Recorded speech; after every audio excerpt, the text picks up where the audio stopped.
ஒரு 5 அதிகாரிகள் கடற்கரை ஓரமாக தினமும் வந்து ஏதோ ஒன்று தேடிக்கொண்டே இருந்தார்களாம்.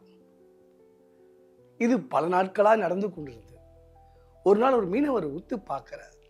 சார், நானும் தினமும் பார்க்கிறேன், பல நாட்களாக நீங்க வந்து ஏதோ தேடிக்கொண்டு இருக்கிறது மட்டும் தெரிகிறது.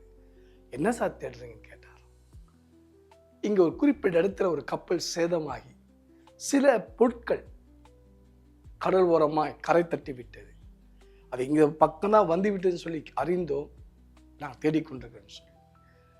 அவர் கேட்டாரா மீனவர், அது என்ன சார் பொருள், அது என்ன கலர், எப்படி இருக்குன்னு கேட்கும்போது அவங்க சொன்னார்களாம், ப்ளூ கலர், நீளமா ஒரு மரம் போல் இருக்குன்னு சொன்னார். ஐயோ சார், அது என் வீட்டில் தான் சார் இருக்குது, வாங்க சார் என்று சொல்லி இந்த 5 அதிகாரிகளும் கொண்டு போனார். போய் காண்பித்தார். தன்னுடைய வீட்டு தூணாக அந்த மரத்தை வைத்திருக்கிறார். அதை சுத்திர வீடை கட்டி இருக்கிறார்.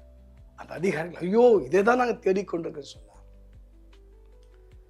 சார், வீடை கட்டிட்டீங்க சார் அப்படின்னு, உனக்கு 5 லட்சம் தரோம், இதை குடி என்று சொன்னார்.